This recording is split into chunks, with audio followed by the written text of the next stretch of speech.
그 사람들이 예수께서 행하신 이 표적을 보고 말하되 이는 참으로 세상에 오실 그 선지자라 하더라.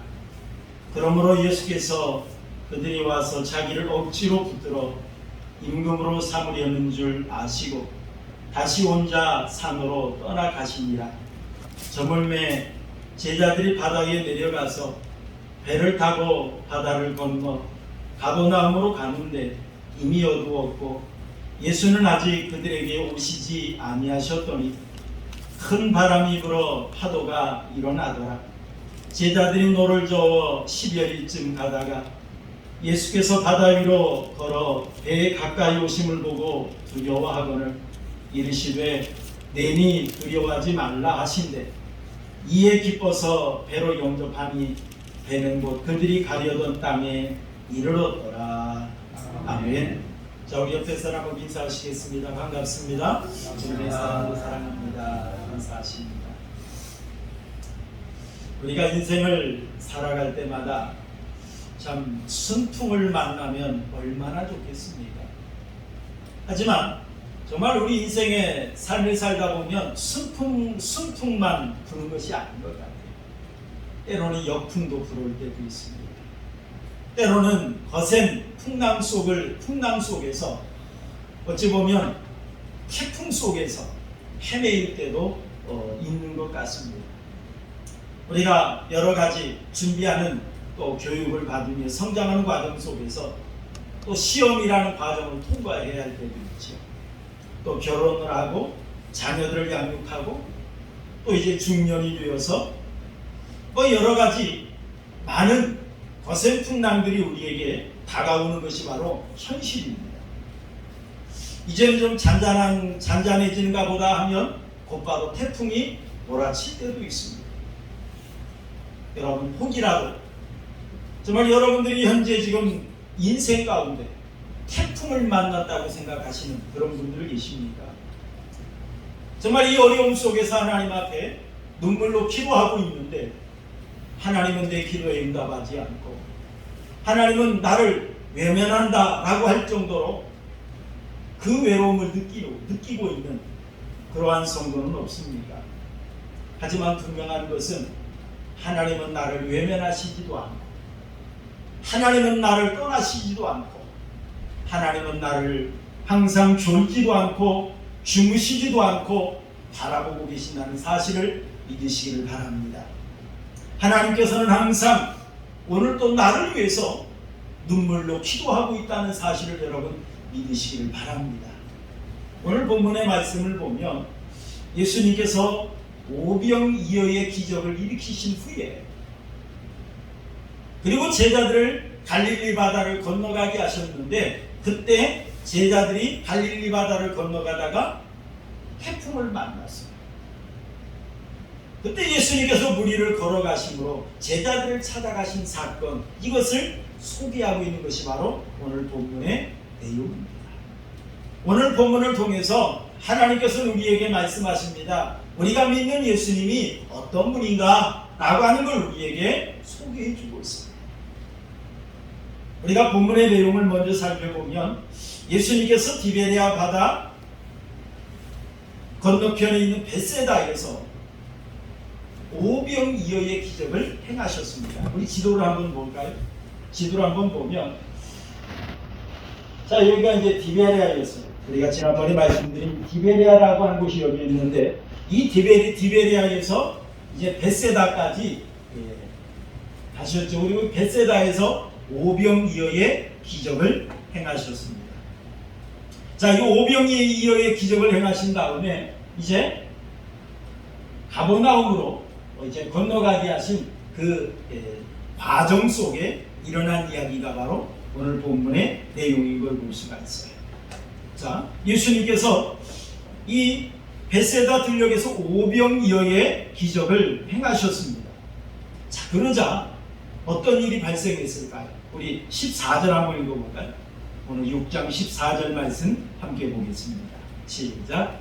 그 사람들이 예수께서 행하신 이 표적을 보고 말하되 이는 참으로 세상에 오실 그 선지자라 하더라 라고 말했습니다. 예수님께서 보리떡 5개와 물고기 2마리로 장정만 5,000명을 먹이셨어요. 그리고 남는 것이 바로 12광들이나 되었습니다. 자, 이러한 표적을 본 유대인들이 예수님을 가리켜서 말합니다. 세상에 오실 그 선지자가 바로 이분이었구나 라고 이처럼 생각을 했어요. 자, 그렇다면 세상에 오실 그 선지자란 누구를 가리키느냐 하면 모세가 예언했던 자입니다. 우리 신명기 18장 15절 한번 읽어보시죠. 신명기 18장 15절 시작. 내 하나님 여호와께서 너희 가운데 내 형제 중에서 너를 위하여 나와 같은 선지자 하나를 일으키시리니 너희는 그의 말을 들을지니라 라고 말했어요. 하나님께서 모세를 통해서 이스라엘 백성들에게 장차 하나님께서 나와 같은 선지자를 일으키시겠다. 너희는 그의 말을 들으라 라고 말씀하셨습니다. 자, 그래서 유대인들은 모세와 같은 선지자가 오기를 기다렸습니다. 학수고대했습니다. 그런데 예수님께서 벳세다 들녘에서 오병이어의 기적을 행하셨습니다. 이때 유대인들은 누구를 떠올렸느냐면 모세를 떠올렸습니다. 하나님께서 모세를 통해 우리를 인도하실 때에 광야에서 만나를 먹이셨던 모세. 이 모세를 떠올리면서 모세가 예언했던 그 선지자가 바로 이분이었구나 라고 하면서 예수님이 그 선지자라고 하는 생각을 하게 되었습니다. 자, 그리고 나서 어떻게 했느냐? 우리 15절 한번 읽어볼까요? 15절 봅니다. 시작. 그러므로 예수께서 그들이 와서 자기를 억지로 붙들어 임금으로 삼으려는 줄 아시고 다시 혼자 산으로 떠나가시니라 라고 말했어요. 오병이어의 기적을 체험했던 유대인들이 예수님을 자기의 왕으로 삼으려고 했습니다. 사실 이 유대인들은 왕을 기대하고 있었어요. 왜냐하면 거기에 이유가 있습니다. 특히 우리가 구약의 사사기를 통해 생각해 볼 수가 있는데요. 여러분, 구약의 사사기 하면 이스라엘의 왕이 없을 때의 그 역사입니다. 이스라엘의 왕이 없고 사사가 나라를 통치할 때 어찌 보면 진정한 지도자는 하나님이셨지만 어려움이 있을 때마다 하나님께서 사사를 세우시고 문제를 해결하셨습니다. 자, 그런데 그때의 이스라엘은 혼란스러웠습니다. 무질서였습니다. 그 이유가 뭐였느냐면 우리가 잘 아는 것처럼 사사기 21장 25절 말씀을 보니까 이스라엘의 왕이 없으므로 사람들이 각기 자기 소견에 옳은 대로 행하였더라 라고 말합니다. 이들이 혼란스럽고 무질서할 수밖에 없었던 이유는 하나님의 뜻에 따라 산 것이 아니라 자기 소견에 옳은, 자기 생각 따라 사는 거예요. 자, 그러다 보니까 이들에게는 무질서할 수밖에 없었습니다. 혼란스러웠습니다. 그 과정 속에서 이스라엘 백성들은 고통을 당할 수밖에 없었습니다. 자, 그러자 사무엘 시대에 이스라엘 백성들은 사무엘에게 나아가서 왕을 요구합니다. 다른 나라 보니까 왕이 있더라. 왕이 통치하니까 모든 면에서 질서도 있고 체계적이고 그렇더라. 우리에게도 왕을 주세요. 요구를 했습니다. 그때 하나님께서 사무엘 선지자를 통해서 왕정 체제의 단점을 말해 주셨습니다. 왕이 너희 자녀들을 종으로 삼을 것이고 너희들의 귀중한 것을 빼앗아갈 것이고 너희들에게 과한 세금을 부과할 것이고 이런 이야기를 해줬습니다. 그럼에도 불구하고 이스라엘 백성들은 왕을 달라고 했습니다. 왜 그랬을까요? 거기에는 왕이 없으므로 당하는 고통이 왕이 있어서 당하는 고통보다 더 크다라고 생각을 했기 때문에 그렇습니다. 왕정 체제에 단점이 있다 할지라도 지금 우리는 왕이 없어서 무질서해요. 나라가 혼란스럽습니다. 그 가운데 우리가 고통을 당합니다. 그러니까 우리에게 왕을 주세요. 그러면서 왕을 요구했습니다.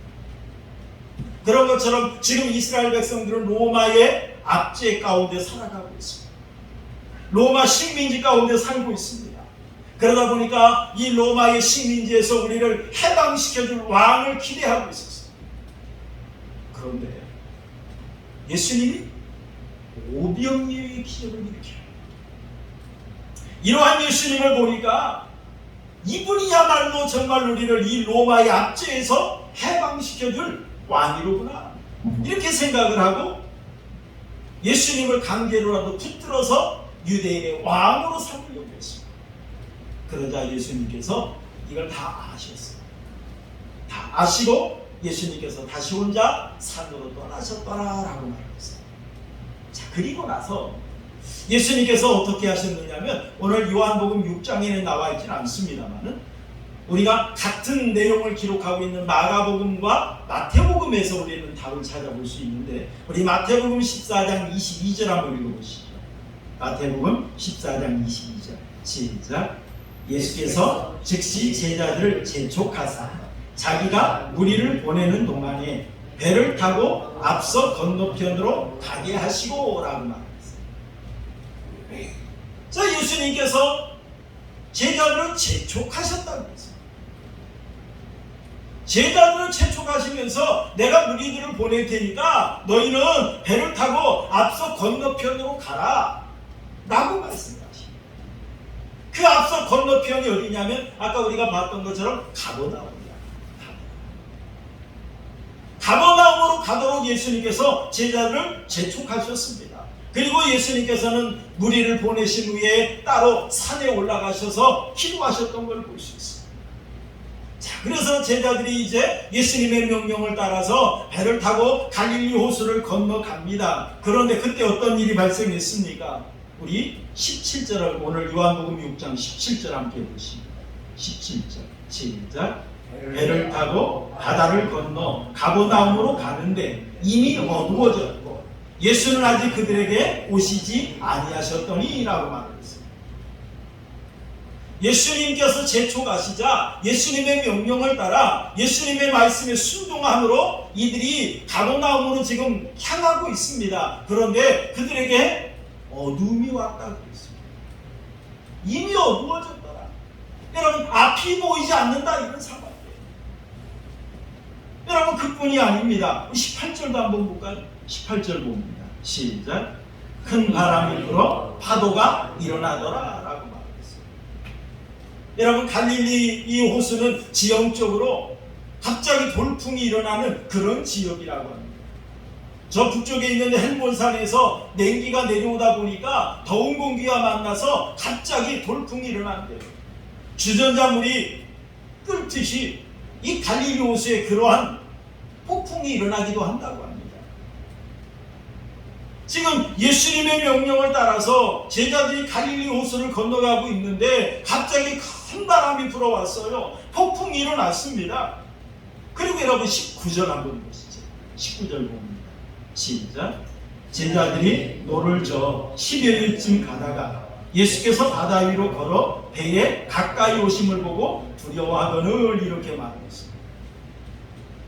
지금 예수님의 제자들은 어부 출신들이 많다는 거 우리 잘 알지 않습니까? 베드로와 야고보와 이 빌립 같은 경우에는 베세다가 고향이에요. 그들의 전직은 어부였어요. 자, 이 갈릴리 호수에서 잔뼈가 굵은 이 제자들이 예수님의 명령을 따라서 갈릴리 호수를 건너가고 있었습니다. 큰 바람이 불고 풍랑을 만났습니다.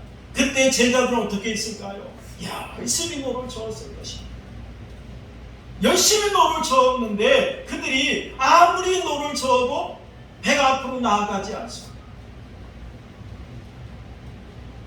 여러분, 예수님께서 제자들에게 무리를 걸어서 다가오신 그 시간이 언제인지를 요한복음에는 나와 있지는 않습니다만 마가복음 6장에 보니까 나와 있어요. 우리 마가복음 6장 48절 한번 읽어볼까요? 함께 봅니다. 시작.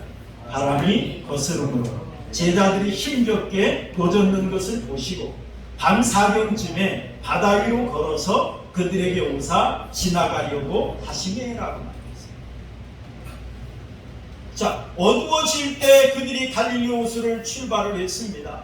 자, 그런데 예수님께서 이들을 찾아올 때가 언제였느냐? 밤 사경쯤이었다고 했어요. 밤 사경이라고 한다면 새벽 무렵입니다. 오전 4시에서 해 뜰 때까지가 바로 밤 사경입니다. 자, 그런데 이들이 밤새도록 노를 저었는데 몇 리 왔어요? 12여리, 4km밖에 못 갔다는 거예요. 여러분 한번 생각해 보시길 바랍니다. 이 제자들은 풍랑 속에서 얼마나 죽기 살기로 노를 저었겠습니까? 사생 결단하며 노를 저었습니다. 하지만 배는 앞으로 나아가지 않습니다. 자, 그런 상태에서 제자들은 두려워했어요. 무서웠어요. 풍랑 때문에 무섭기도 했겠지만 또 하나의 이유가 있습니다. 마가복음 6장 49절에 또 이렇게 말을 합니다. 우리 함께 보겠습니다. 시작.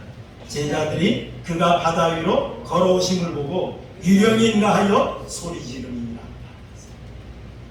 예수님께서 물 위를 걸어오니까 걸어오시는 예수님을 바라보면서 그들은 두려워했습니다. 왜요? 유령인가 해서. 그들은 오병이의 기적을 통해서 예수님의 능력을 보았음에도 불구하고 아직 예수님이 어떤 분인지 잘 알지를 못했던 거죠. 보리떡 5개와 물고기 2마리로 5,000명을 먹이고 12광기를 남기신 예수님이 천지 만물을 주관하시는 그러한 하나님이라는 사실을 알지를 못했습니다. 물 위를 걸어오시는데 이분이 예수님이라는 생각은 추호도 못하고 있었던 거예요. 유령은. 그래서 그들은 두려워하고 있었습니다. 오늘 본문의 말씀을 잘못 해석하신 분들이 종종 있어요. 이 본문의 말씀을 곡해하는 분들은 이렇게 말하기도 합니다. 제자들이 갈릴리 호수를 건너다가 풍랑을 만난 것은 예수님을 떠났기 때문에, 예수님을 남겨놓고 자기들이 가고 싶은 대로 가다 보니까 풍랑을 만났다라고 이렇게 곡해하는 분들이 있어요. 그런데 여러분, 우리가 잘 아는 것처럼 제자들로 하여금 갈릴리 호수를 건너가라고, 건너편으로 가라고, 가버나움으로 가라고 제촉하신 분이 누구예요? 예수님이잖아요. 예수님이잖아요. 지금 예수님의 제자들은 예수님의 명령 따라 가는 거예요. 예수님의 말씀에 순종하여 가는 겁니다. 그런데 여러분, 예수님의 명령을 따라 가는 그 걸음에 어두움이 있어요. 큰 바람이 불어왔어요. 태풍이 지금 몰아쳤어요.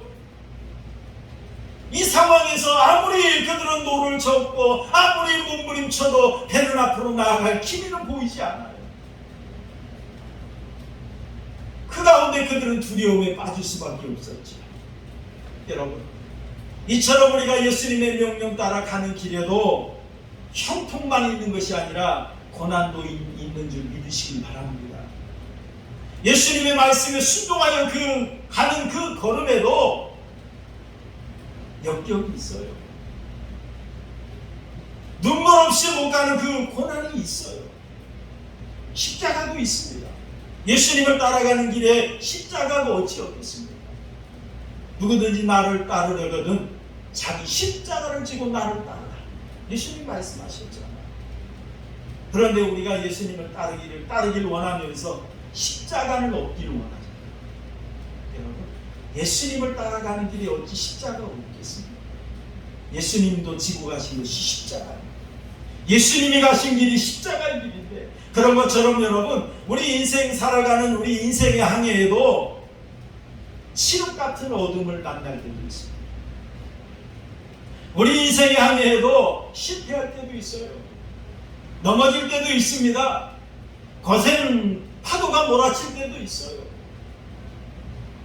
여러분, 어떤 분은 건강에 문제로 아파하시는 분도 계십니다.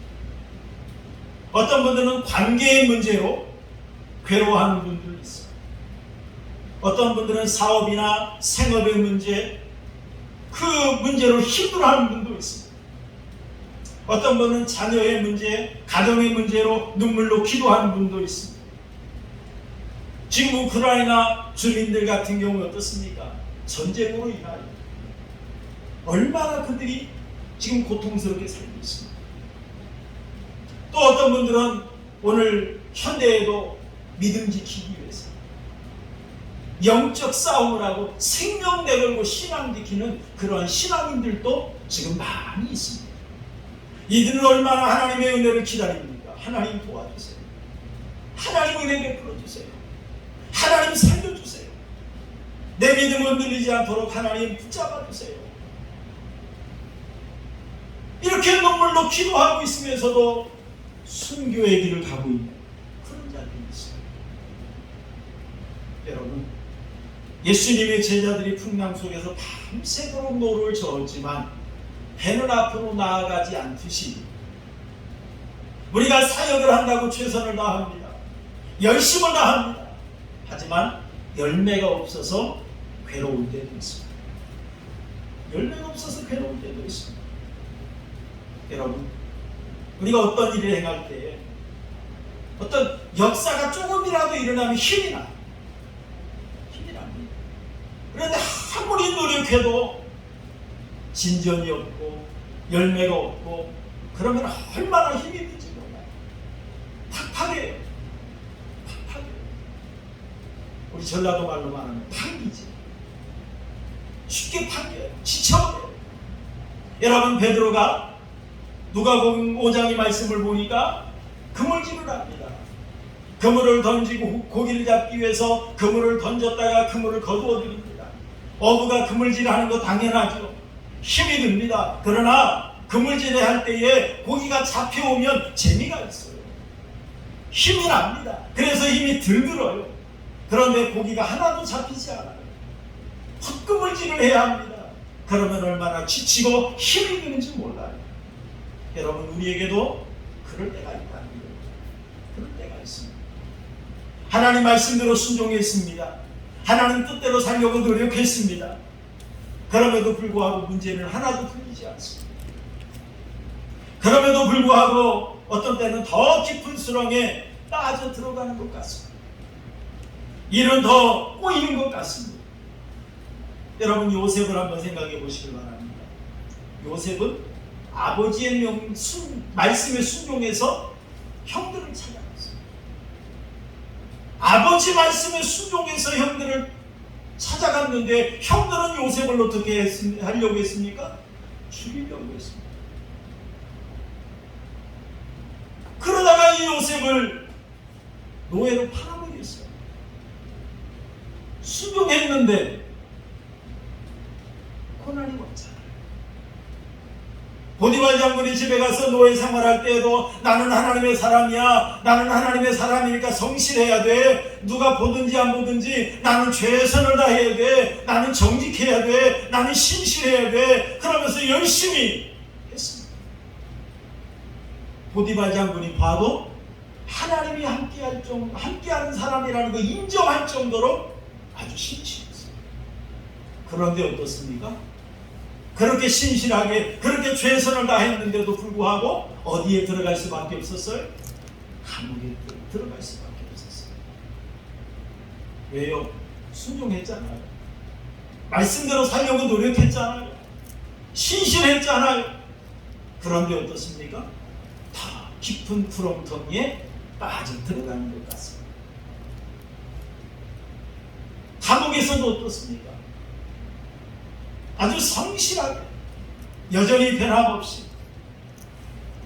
때로는 억울하기도 하지만 우라통이 터지기도 하지만 신실하게 그 일을 감당했어요.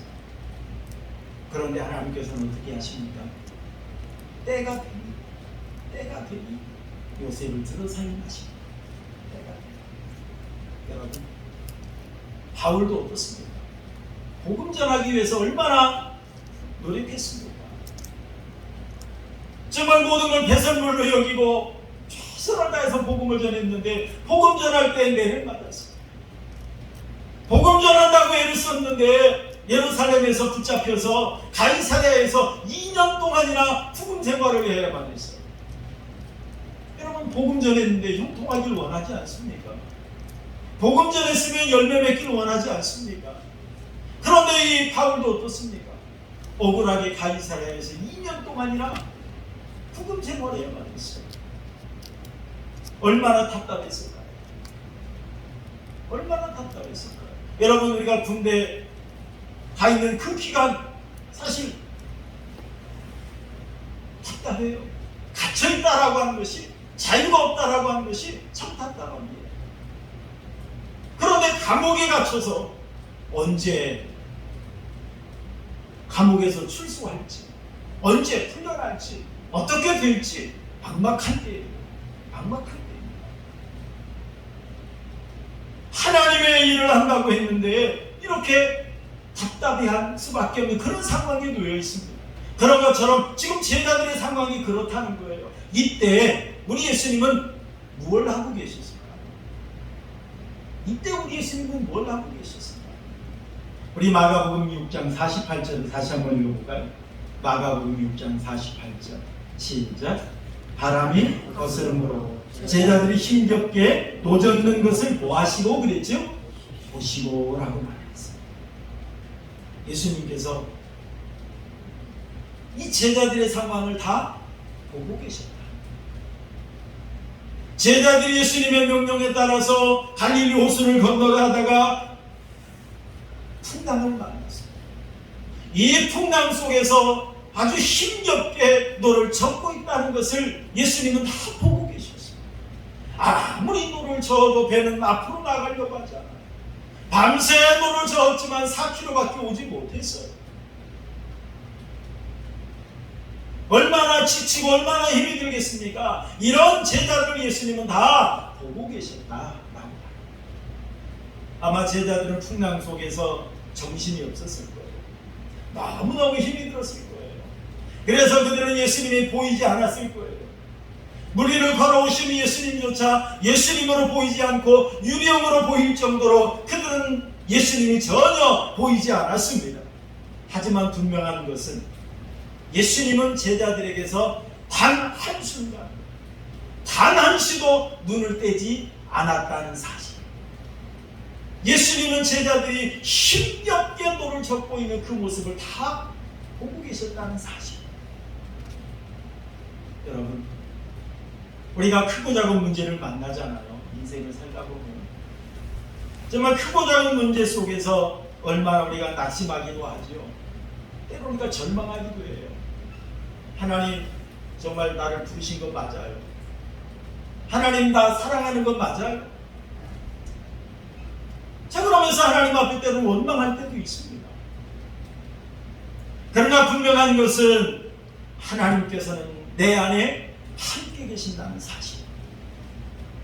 나를 떠나신 것이 아니에요. 언제나 하나님은 내 안에 내주하고 계신다. 내 안에 함께 계신다. 아버지 같은 마음으로 항상 내 곁에 다가와서 나를 응원하고 계신다는 사실.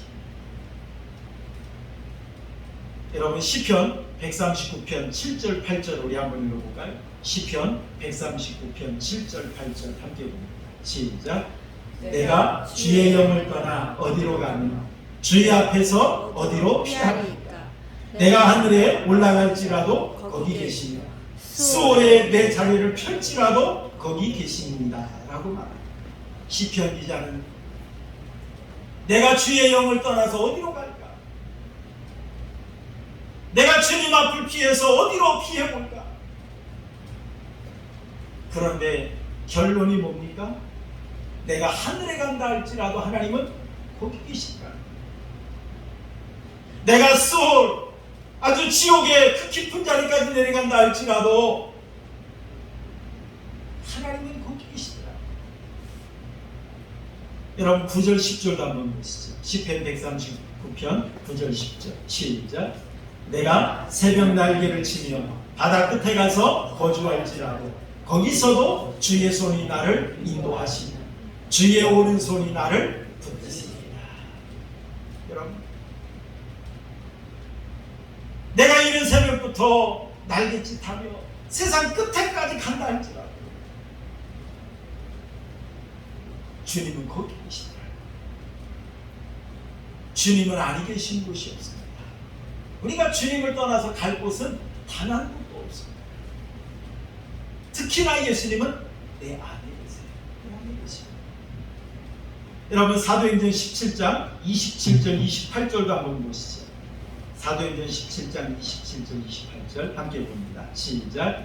이는 사람으로 혹 하나님을 더듬어 찾아 발견하게 하려 하심이로되 그는 우리 각 사람에게서 멀리 계시지 아니하도다. 우리가 그를 힘입어 살며 기도하며 존대하느니라 라고 합니다. 하나님은 항상 우리 곁에 계십니다. 특히 하나님께서는 앞을 못 보는 사람이 하나님을 발견할 수 있도록 하기 위해서 항상 하나님은 더듬어 찾을 수 있도록 항상 우리 곁에 계신다. 그만큼 가까이 계신다. 가까이 계신다는 걸 말하는 거예요. 그래서 그는 각 사람에게 멀리 계시지 아니하는 거다. 하나님은 항상 내 안에 계신다는 사실을 여러분 믿으시길 바랍니다. 항상 하나님은 내 곁에 계세요. 여러분 병원에 가보면 특히 수술하기 위해서는 누구를 데려오라고 합니까? 보호자 데려오라고 하죠. 보호자 없으면, 보호자가 사인하지 않으면 수술도 안 해줘요. 그런데 여러분 보호자로 가서 이제 있으면 어떻습니까?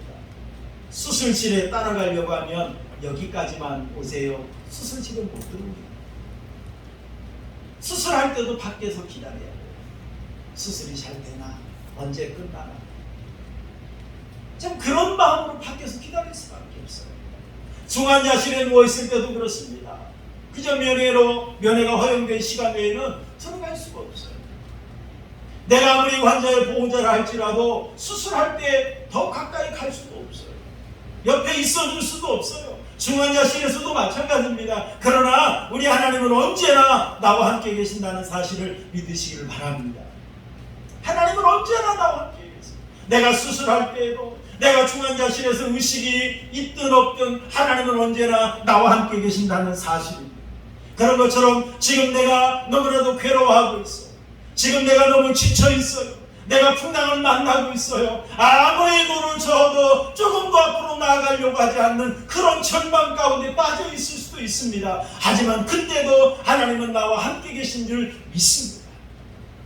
하나님은 언제나 나와 함께 계세요. 나를 살펴보고 계시며 나와 함께 계십니다. 이렇게 나를 관찰하시고 나를 보신 예수님께서 그 다음에는 또 뭘 하실까요? 우리 19절 20절 한번 읽어보시죠. 19절 20절 요한복음 6장 19절 20절 함께 봅니다. 시작. 제자들이 노를 저 시베리쯤 가다가 예수께서 바다 위로 걸어 배에 가까이 오심을 보고 두려워하거늘 이르시되 내니 두려워하지 말라 하시네 라고 말합니다. 두려워하고 있는 제자들에게 예수님께서 내니 두려워하지 말라. 지금 두려워 떨고 있는 제자들에게 안심을 시켜주는 걸 볼 수 있어요. 이처럼 예수님께서는 제자들을 찾아오신 이유가 있습니다. 목적이 있습니다. 왜요?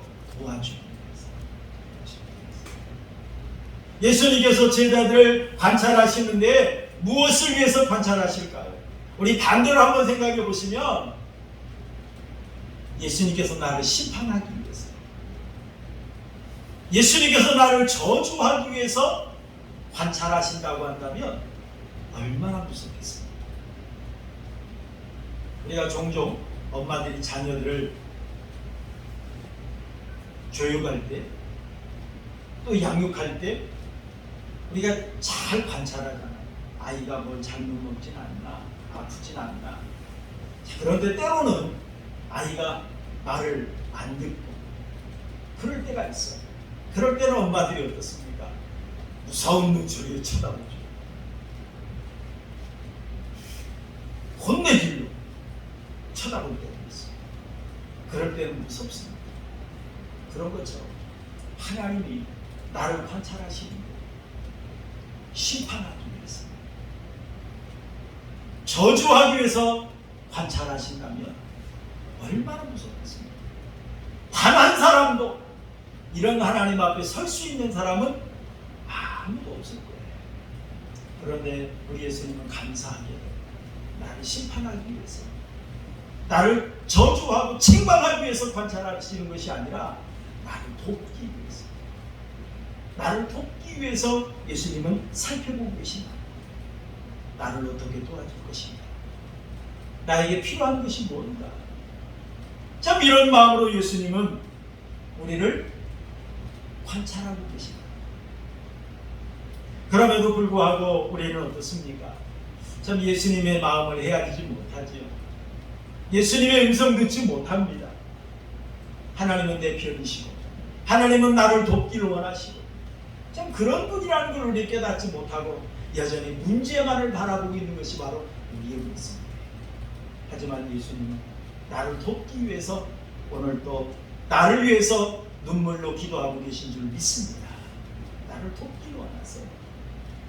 또 예수님은 내가 이 어려움 속에 있을 때 어떻게 하실까요? 예수님은 나를 찾아와서 도우시며 인도해 주신 분이십니다. 우리 21절 한번 읽어보시죠. 21절 한 조금입니다. 시작. 이에 기뻐서 배로 영접하니 배는 곧 그들이 가려던 땅에 어떻게 했다고요? 이르렀더라. 풍랑 속에 헤매이고 있는 제자들, 풍랑 속에 두려워하고 있던 제자들, 그 제자들을 예수님은 찾아오셨어요.